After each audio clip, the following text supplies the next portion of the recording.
Dear friends, welcome to the third course in the Journalism and Mass Communication program. We move to the conclusion of the course on Introduction to Communication. In the previous lectures in this course, we have discussed the topics included in the communication category, including the basics of communication, mass communication, its theories and impact. Now, we move on to the very topical and sensitive issue of the impact of mass media on society and its role in shaping behavior patterns and interpersonal relationships. To understand the role and impact of mass media on society, we have to consider some basic points. These are: 1. The purpose of the mass media. Number 2. The constituents of mass media. Number 3. The expectations of the audience. Number 4. The needs of the society. And 5. The process of decision making by the society and its members. First, let us briefly consider the purpose of the mass media. At the outset, the purpose of the media would be to convey information with or without a purpose, with the singular condition being that it should be in public interest, in larger public interest. At the same time, when it comes to the power of the printed word, it is considered to be more permanent. It has a lasting impression, longer life, storage value, serves as a reference point even after the passage of time, and has more credibility. Visual images, on the other hand, are mostly forgettable, have a temporary impact, have very little or no reference value, and there are greater possibilities of mischief. Therefore, these are by and large unbelievable.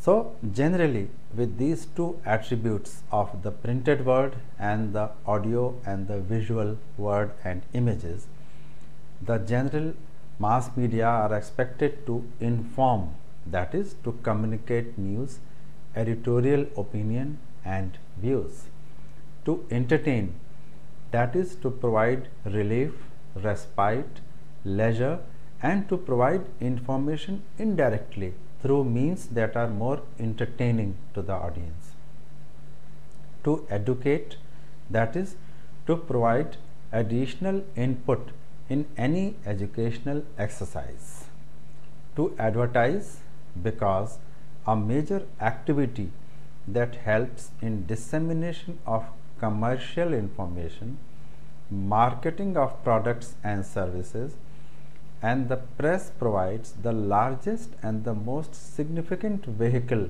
for this purpose, which keeps the economy going and which is becoming a large constituent of the new economy all over the world.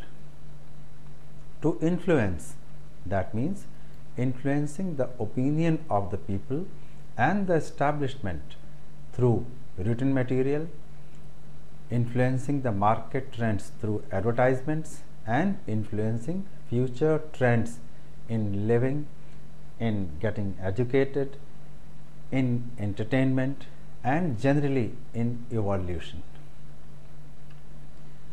The significance of communication for human life cannot be overestimated, since beyond the physical requirements of food and shelter, man needs to communicate with his or her fellow human beings.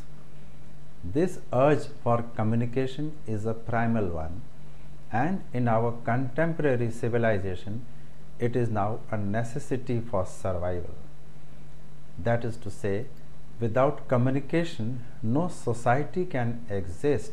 In fact, no society would form, much less develop and survive. For the existence as well as the organization of every society, communication is a fundamental and vital process. So, besides the main functions of mass communication, some specific functions of the mass media can also be identified. I will recap them like number one, surveillance of the environment. This is the collection and distribution of information within and outside a particular environment or area. The information flow is necessary for unity and coherence if we live in a society of collectivity. The next is correlation between parts of the society. This includes the interpretation of the information which is available, the prescription of conduct, good and bad and so on, and a comment on social values. Third is transmission of social heritage. By communicating information through the mass media, we are also transmitting social and cultural values which aim at sustaining the society. Then, educating the masses. Education could be on the policies of the governments and on the rights and responsibilities that could be carried out through the mass media, and also an additional stream of information which could help in the formal education process that is conducted through schools, colleges and institutions. The entertainment function, that is, the mass media also entertain the public by providing emotional relaxation, intrinsic and cultural enjoyment, that is, a provision for momentary escape from day-to-day problems and killing of boredom. And lastly, the mobilization function. This function of the mass media is very important to developing communities everywhere. It seeks to bring the people together and helps to advance national development. However, the advent of press freedom has given rise to unprecedented abuse of the mass media by certain unscrupulous mass communicators and authoritarian elements in the society in some parts of the world. But then, these are the general purposes of the mass media to not only inform but also to guide the thinking of the society and to uphold the certain sets of values and cultural values also. Now, what are the constituents of mass media? Mass communicators are impersonal. They are part of the institutions they work for, and they should not be blamed personally for what comes from the institutions they are working in. The credibility of the message is not for the individual communicator but for the institution or the organization that sends it. Thus, mass communication deals with a collective sender on one end. For example, a newspaper, that is a source of the mass communication exercise for large sections of society everywhere, is not produced by one person. The newspaper is the end result of collective efforts of reporters, editors, typesetters, computer operators, proofreaders, designers, the printers, the machine people and so on. Now all these must be, and indeed they are, well-trained persons, and the same applies on other mass media organizations also, such as television, radio and films, where you have scriptwriters, actors, directors, producers and technical personnel. However, the presence of unqualified, unscrupulous and dishonest elements in the mass media cannot be ruled out. In fact, it has been noted in various parts of the world, and these elements serve their own narrow agendas other than to serve the communities they are supposed to educate, inform, entertain and mobilize for development. So, while mass communicators are impersonal elements and they carry and represent the credibility of the organization. There could always be elements within the organizations which are not serving the agenda of public interest. Feedback, incidentally, is also a very crucial constituent of mass communication. The specific method of feedback could be in the form of letters to the editors, calls, complaints, rejoinders, reviews and articles and so on. This method takes time to be gone through and it is often volunteered.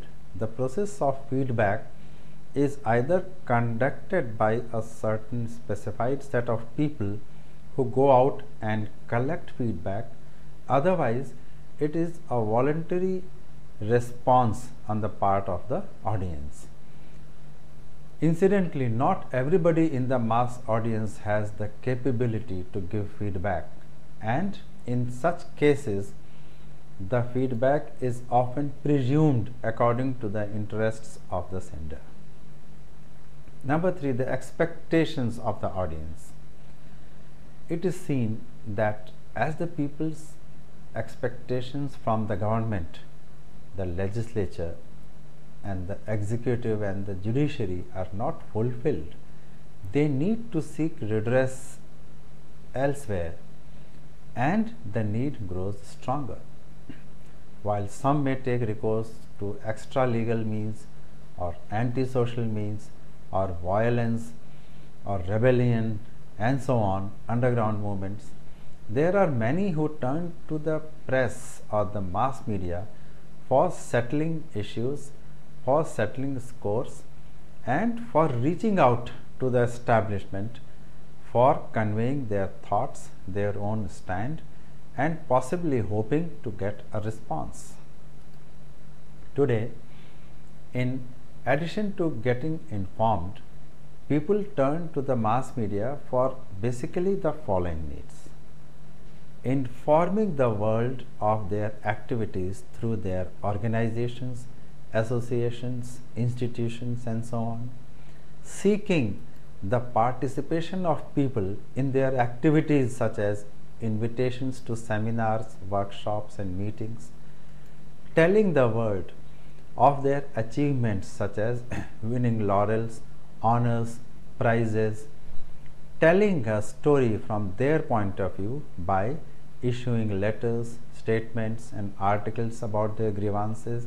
And in brief, we can see that the expectations of the people from the mass media could be for the purposes of self-glorification, criticism or condemnation of others and rivals, winning of favors, establishing credentials, exploiting a situation to their favor, upholding or expanding commercial interests, religious or community interests, social service, or simply for passing on information.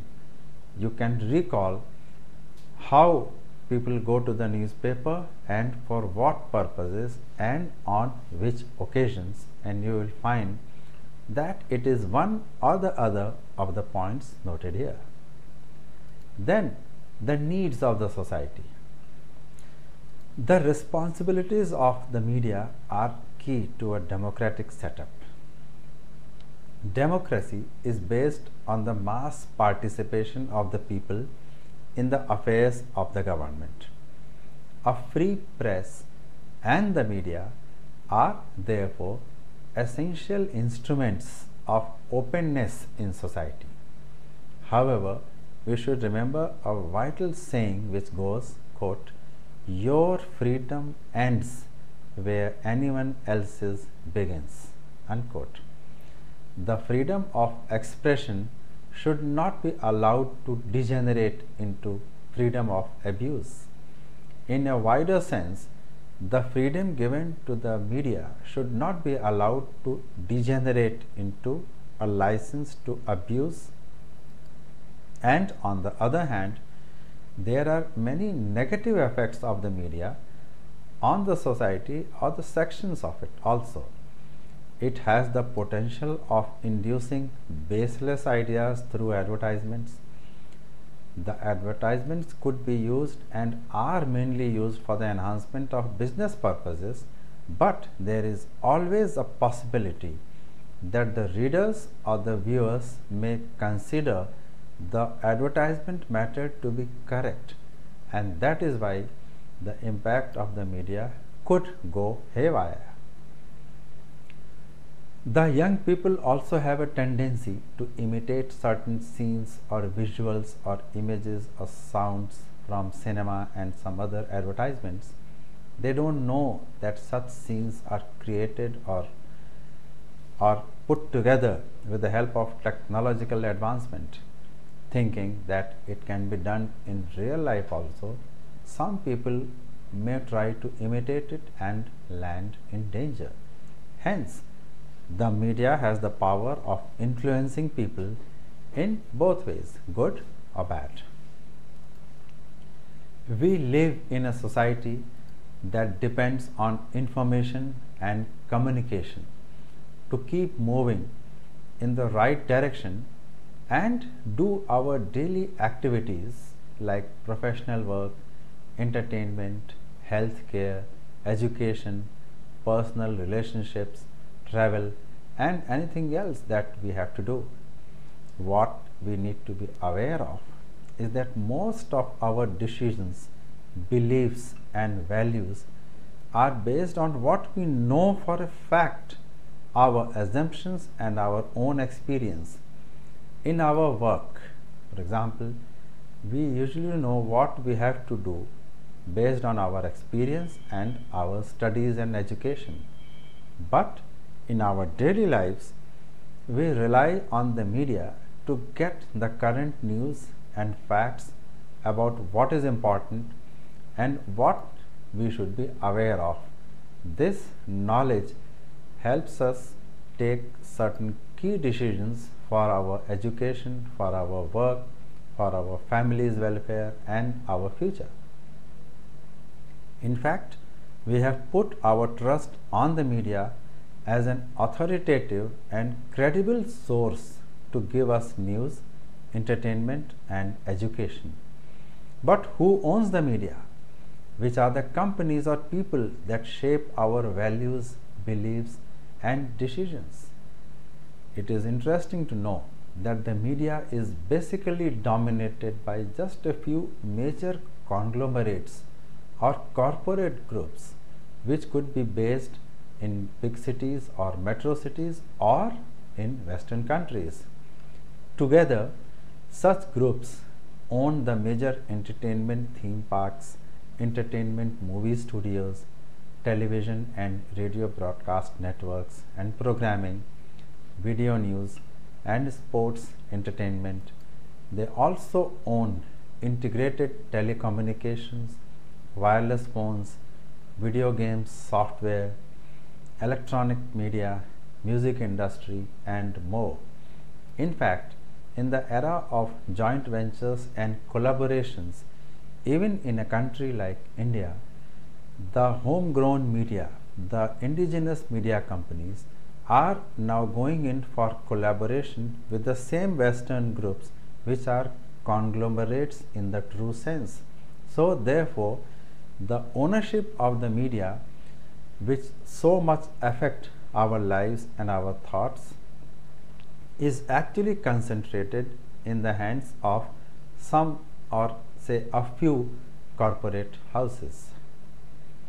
In fact, years ago, there was more diversity in companies, and there used to be many companies owned by different people and different organizations. But over the years, they have merged, so now there are just a few of them, and they have the power to shape the opinion and beliefs of not only us but our children and next generation. So it is important to be aware of what our young people of an impressionable age are exposed to every day. The media makes billions of dollars and rupees with the advertising they sell and that we are exposed to. We buy what we are told as being good. We make our buying decisions based on what we saw on TV, newspapers, or magazines. The media creates the ideal image of successful men and women and tells you through visuals in cinema or TV what the characteristics of a successful person are. It is actually a subliminal way to tell you that if you are not like them, then you are not successful enough. So here, the impact of media in relation to content with violence, health related issues, fashion, lifestyle, consumer habits, and spending patterns, etc., can be far reaching on various sections of the society. Now, what is the media's influence on public opinion? This influence is of much greater significance as it has an impact that lasts beyond generations. The media can shape the public opinion in different ways depending on what is the objective. While one way is of direct impact through news and repetition of information, the other is through opinion polls and trends, especially in political campaigns. The candidates that can pay for more space and time on TV and more media exposure can have more influence on public opinion and thus they can receive more votes. In recent years, some very striking issues that caused a change in public opinion because of the way the media handled them pertain to the US strike into Iraq on the pretext of destroying weapons of mass destruction, the war on terror in the aftermath of the terrorist strike in the US, the global debate on climate change, and the economic slowdown or recession. In all these instances, the reality could have been far removed from what was given out by the media that played along. Yet, the debate did lead to the people at large to use these issues as turning points in their attitude towards the government. The next point is the media and the people's decision making process. Have you ever considered exactly how the media influences our decisions? Print products, publications, television, radio, internet, cinema, and advertising are easily accessible to many of the people on this earth. In fact, we accept it and we even expect it to be present to us every day, every moment probably. This means that the people controlling these things have access to billions of people and their homes and their minds and attention. They can quickly and easily get their messages across out to the masses. Rather than giving examples of how the media influences our decisions, let us take a look at the structure of some of the techniques that are used when the media influence our decisions. The first technique is repetition. Repeated exposure over time to similar messages makes it easy for people to accept them as true, and more importantly, act as though they are true even when they know the message to be false. Just consider how often television ads are repeated. The companies behind the ads are only too willing to pay for such repetition because it works. The impact is there for them to see in terms of an increase in sales and increased and better brand perception and ultimately commercial success. Then also think about political messages, religious tenets, business decision making trends and economic ideas, and it becomes obvious how through simple repetition the media influences our decisions.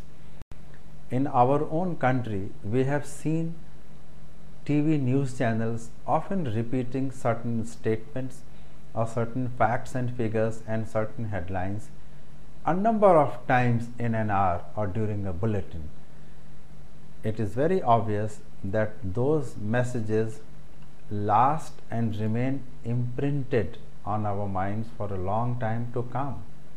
They are easier to recall, and through this process of repetition, in some corner of our minds or the minds of some viewers, a certain decision could be influenced. The next feature is the use and misuse of experts. Whenever scientists, researchers, or other experts are quoted in the mass media, the people rarely check the validity of any claims made. It is assumed that if these people are doing such work, then it must be valid information. There are two types of this kind of tactic. The first is to quote, for example, research done by doctors on the latest medical development. It is difficult for the people to disagree because they don't have the background knowledge and the current information available to these experts, and they believe that whatever the experts are saying must be true. The second type of tactic is more subtle. Many companies now use famous people or celebrities to advertise their products. Organizations will publicize the fact that a celebrity agrees with their standpoint or their product because they understand how the general public holds the celebrities in high regard, whether they are celebrities in the field of entertainment, sports, politics, social work, and so on. More importantly, this high regard for celebrities tends to get spread across different contexts. So, for example, if a very famous athlete or pop star or music performer is endorsing some food product, it must be good simply because that person is endorsing it.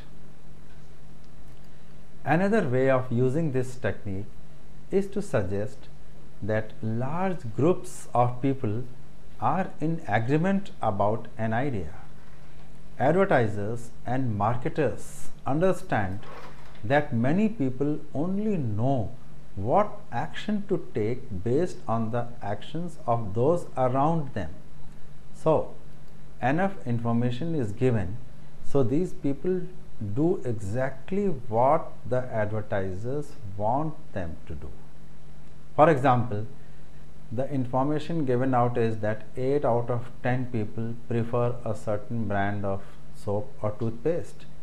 It is very easy for people to fill in the information they need so that they can choose that brand. It is more difficult actually to have to think and ask questions such as which 10 people, who chose them, how were they chosen, and so on. So, this is one of the ideas behind much of the media broadcasting today, especially advertising, and the end result is that the advertisers, marketers, and propagandists don't want you to think for yourself, they'll do that also for you. In fact, the media influence our decisions because they would like you to think that they are making your life easy and organizing things so that lots of that decisions become unnecessary for you. This is done in order to make you feel more empowered, in order to make you give that responsibility to the media organizations that they can take those decisions on your behalf. While what they are doing is actually limiting your self awareness, eroding your instinct and intuition. Actually, they decide who should you conform to in terms of living your own life. Another feature is the sense of commitment. It is another useful tactic whereby the media influence your decision by the means of commitment. When people commit to something, they tend to continue in the same manner because they want to appear consistent, not just to others but also to themselves. If someone can get you to commit to something, especially if it is public and you consider that you committed to it yourself, you tend to build reasons and justifications as to why you should stay committed. You will also be more willing to agree to requests that are in line with your commitment. Why? Because it is easier to continue with a decision already taken rather than to make a new decision. This tactic of commitment is and could be used in various sales pitches, getting buy-in for groups, changing conditions in a deal, adding in unpleasant features, and the give it and take it away scenarios in case of some commercial transactions. The first indicator that this is occurring to you is very often a sense of gut feeling. You feel that, okay, this is happening to you. To be able to deal with it, it is useful to have a working knowledge of these signals for yourself. It is very important that before making a commitment for any commercial transactions based on the media's onslaught, one stops for a moment and asks oneself whether it is the right thing to do and whether one knows enough about that transaction to make a commitment. Another tactic is that of scarcity. Somehow, for human beings, when something becomes scarce or limited in supply, it becomes more valuable. The media frequently influence decisions with this particular tactic and use it in a very systematic and diverse way.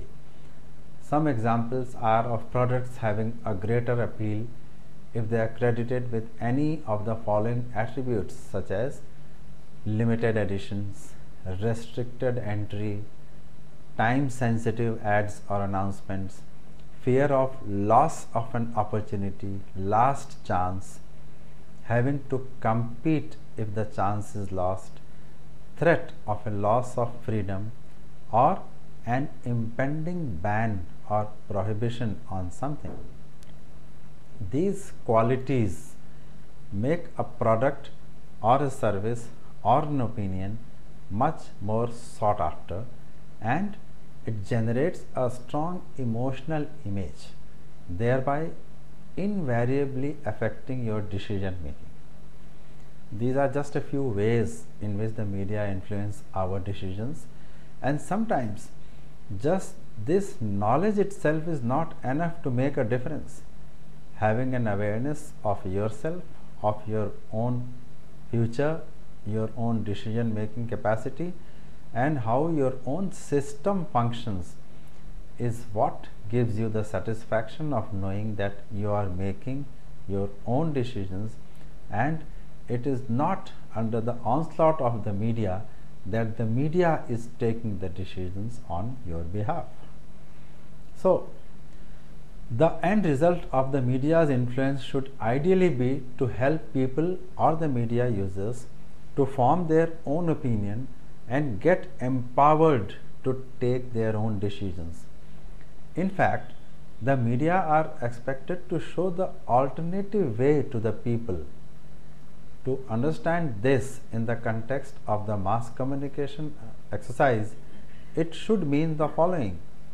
The audience, that is, the readers, viewers, and listeners, perceive and interpret the information or the content or the message and form an opinion. Then, this information should be analyzed and should lead to a feedback or a reaction. If the message is news, then it should lead to immediate reaction, empowerment, and opinion building. And if the message is information of any other kind, such as commercial announcement or advertisement, it should lead to making a choice, such as making a query, placing an order, or purchasing an item. The presentation of all information has to be such that appeals to all. It must not be ignored in any case, and the choice to accept or reject should be that of the audience. Now, all democratic societies are undergoing a rapid transformation to keep pace with technological advancement and rising awareness and expectation. This transformation, especially in the view of the changing economy, incorporates gradual and selective decontrol by the government and also the resultant processes of deregulation, liberalization, disinvestment, and creation of choice. So, the end result should be the emergence of a strong sense of competitiveness in the society and the marketplace. This has to be viewed in the context of the onslaught of information and our reaction to it.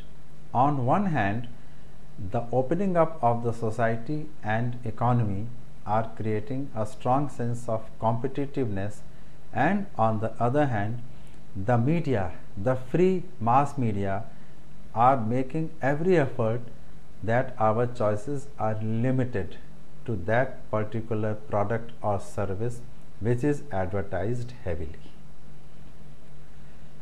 It must be remembered that the most important advancement in the last few decades has been in the field of data transfer through innovations in the field of telecommunication. The conventional telephone service is of so many versions now, such as basic, wireless, mobile, satellite, and internet telephones, etc. The transmission of voice and video data is also possible now through the cable TV, satellite or dish antenna, mobile internet, movies, and so on. Then there are portable storage devices also, which started with the discs, and now we have CDs, DVDs, and even smaller units which can carry large volumes of information in terms of memory. At the same time, it has to be remembered that technology has to be a tool in the hands of the practitioner. The practitioner should not be a slave to technology tools. It means that a 24/7, that is round the clock TV channel, has to be used for disseminating right information and not for conveying anything because the channel is there. Now consider this. The right ethical approach should be there is content, therefore a channel is required to convey it. The other more business-like approach is there are resources, so let's have a channel and the content can be generated later on. The latter approach happens when technology creates opportunities faster than required by the society in general. We can see this happening around us, especially in the case of television. It is not that so much television is required by us. It is just that since the technology has become easily accessible, its cost is getting reduced, so there are so many channels. Since there are so many channels, the content generation takes the second place. Now, since delivery is not a problem, therefore geographical constraints are meaningless. A radio or television program made in or broadcast from anywhere in the world can be heard or seen in any other part of the world thanks to technology. Since information exchange faces no obstacles, today's customer, because of heightened awareness, demands and expects more in terms of value of money. So, for a mass communication practitioner, this value for money has to be in terms of credibility, right approach, and objectivity, and not commercial results alone. Now, to start learning about how to become an effective communicator is to move step by step, gathering things, putting them together, giving them a shape, preparing them for presentation, and finally presenting it to the people in the right fashion. A good communicator is always ready with an answer. He or she must think a step ahead of the audience, their doubts, apprehensions, questions, attacks, and support.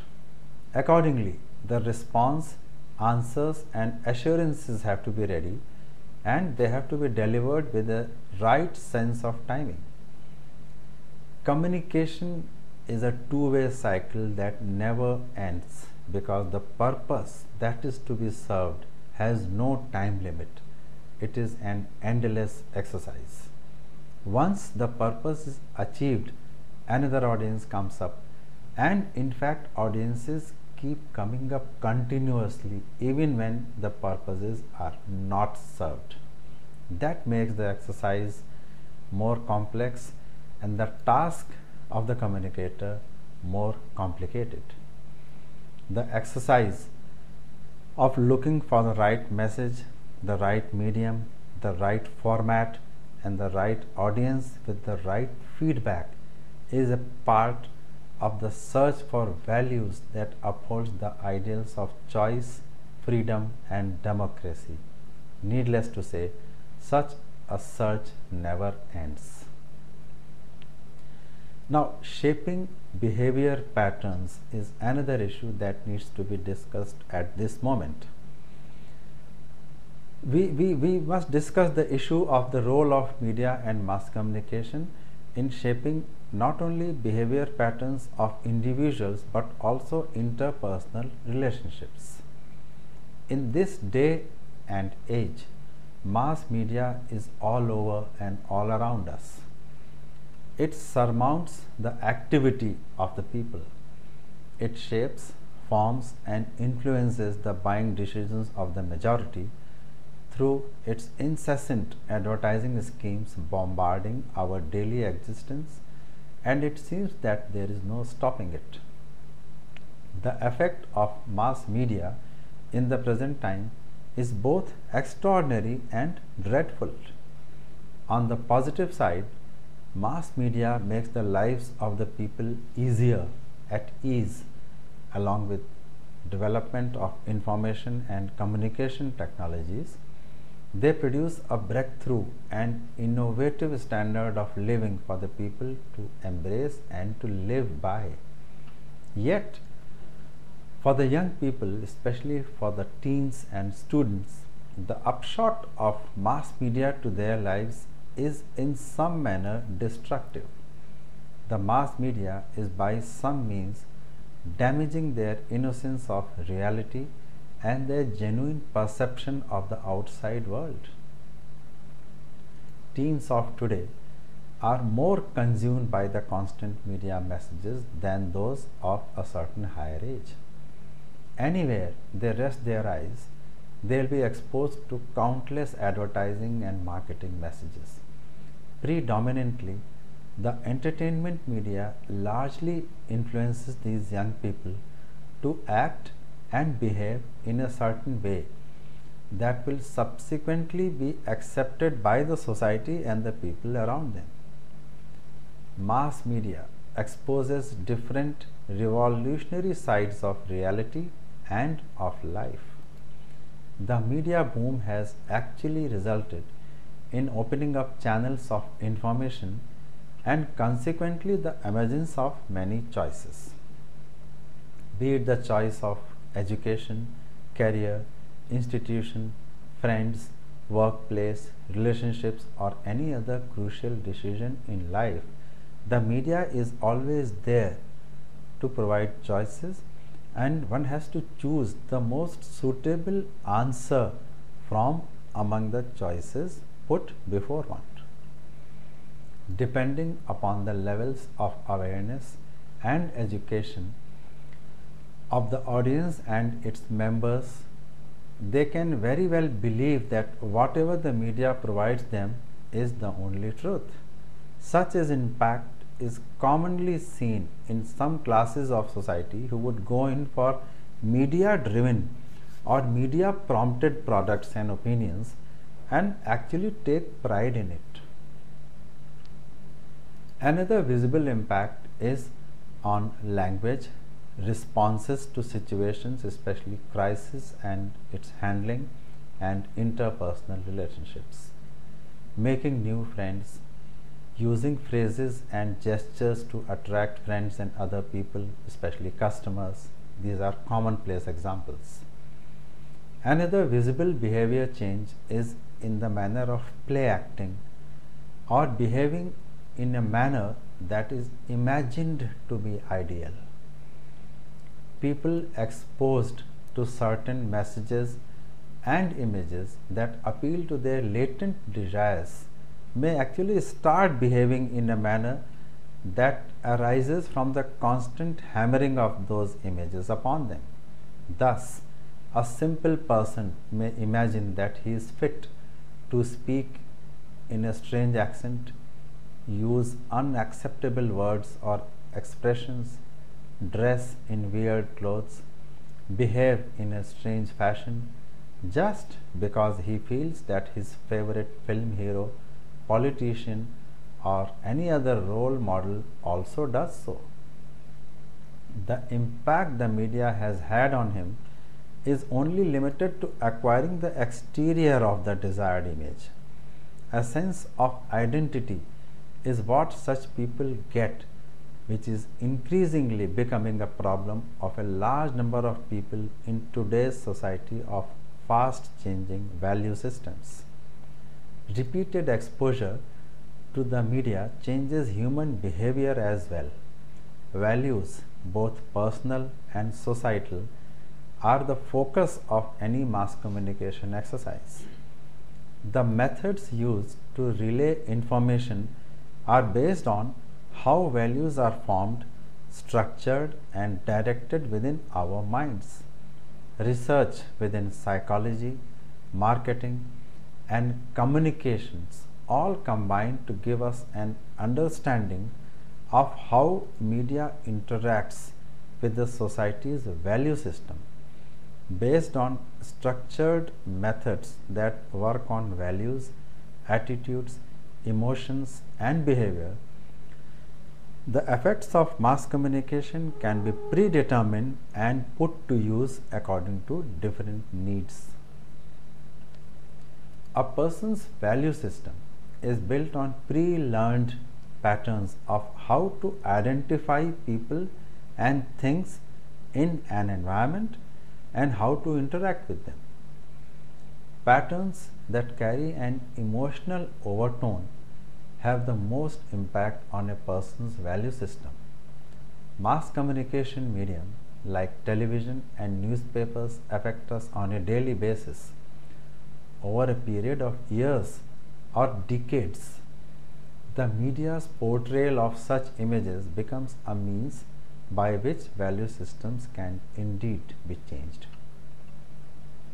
It was nearly 4 decades ago that the media academician Marshall McLuhan advanced the revolutionary thesis that the medium is the message. His idea was that each medium of communication produces social and psychological effects on the audience, particular social relations, and particular form of consciousness or the way of thinking that are quite independent of the content being transmitted. These effects constitute the message of the medium. This famous phrase is widely quoted even today, if it is not widely understood. But it remains a most important theory in media history that the mere presence of the television, for example, is a message in itself. So, television as a medium becomes the message. Radio as a medium becomes the message, regardless of the content that would come through the radio set. The only way we can take control of technology and make it serve the desire of the people for a better life is to ensure that it works for our interests.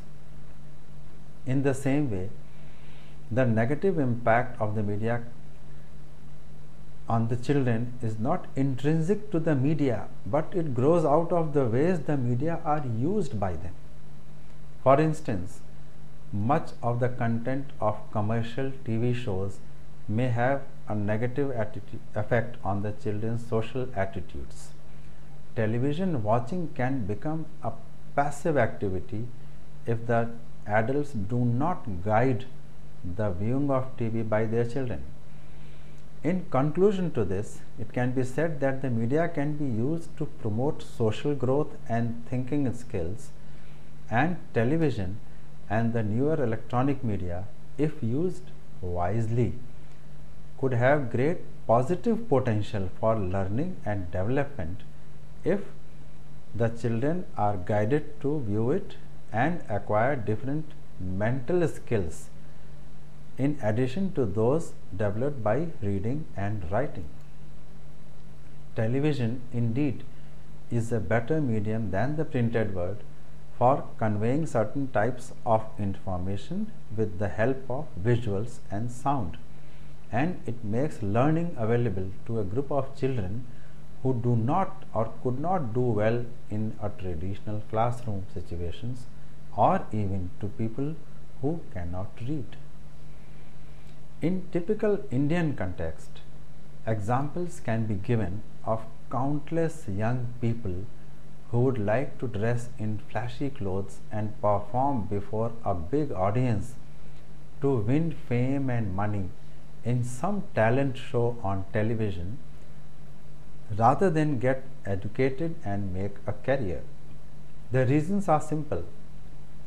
It was a section of the media itself that has been telling them that entertainment industry offers bright career opportunities, and if one becomes a singing or dancing star or sensation, fame and money would come to them in such proportions that the need of a regular education and career won't even be felt. This message was brought by the media itself. As a result, one can see hundreds of aspirants thronging to trials or auditions of such shows in even small towns and cities. The message for the young people given by the media through the successful airing of such shows is that the media can make them into stars, the media can make them into role models. Therefore, they have to take the media and utilize its opportunities in a way that the media guides them. Another example is the craze for certain fields of study and career choices, as a result of which people make a beeline for certain educational courses and institutions. Needless to say, it is a sustained hype by the media that motivates such people to go in for some such degrees or institutions or colleges without caring to find out the actual picture or without going in for better alternatives. Then there is the issue of media encouraging violent behavior, which is getting to be a cause of concern. Watching violence is a popular form of entertainment.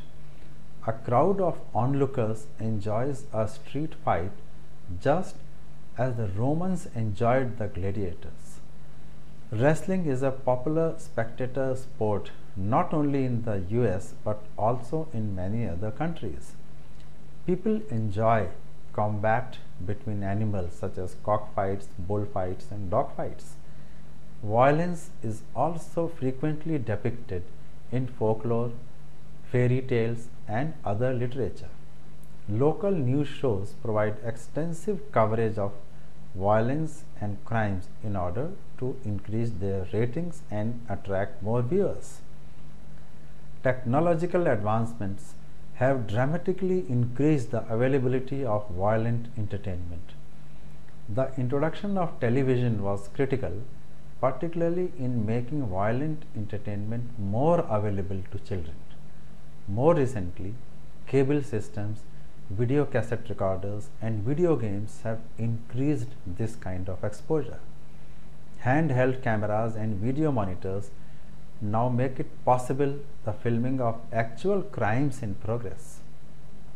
Economic competition for viewers, particularly young viewers, has placed a premium on media depictions of violence. In fact, not long after the introduction of television in American households, there occurred a dramatic increase in violent crime.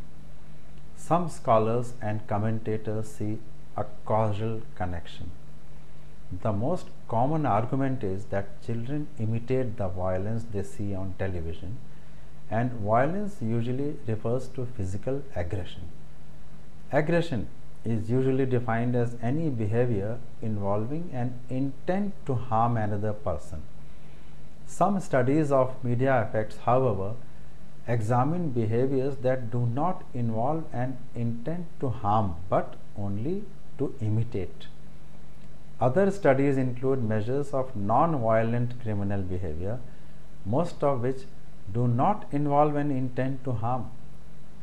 Of course, it depends on what one means by intent, a term most researchers do not define. The relationship between exposure to media violence and aggression has been examined using experiments which show that subjects in laboratory experiments who observe media violence tend to behave more aggressively than subjects in control groups. Studies on children who love violent video games have actually shown increased violent behavior and a clear indifference to pain and suffering of others.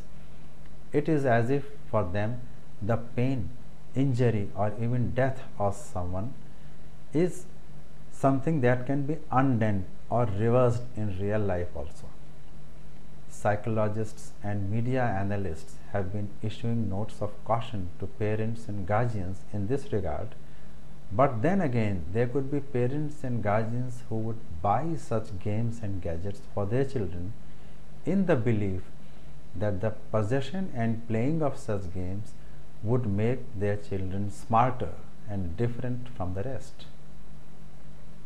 In an age of free media and free society, it is difficult to suggest state or organizational control over people's behavior, choices, and likes and dislikes. A democratic principle marks everything from availability of choices to decision making. As a result, now and in times to come, it will be for the people and media users themselves to decide what they would like to consume and what they would like to discard. The state or any other kind of control is always akin to censorship, which is antithetical to freedom of expression. Technology has always provided better use for resources and it is the users who have to make its use for their betterment and the betterment of society. It is no different with the media. With this, we come to an end of the third course in mass communication, that is Introduction to Communication. In this course, we have gone through the basics of communication, followed by the power and science of communication, mass communication theories, and the growing influence of media on society. Although this course has been a theoretical in nature, but with the knowledge gained about communication, I am sure all of you will view the happenings around you, especially the role of the media and its wings such as films, television, and advertising, in an entirely new light. There will also be a realization that with communication technology growing by leaps and bounds, mass media are set to play an even greater role in our lives in times to come.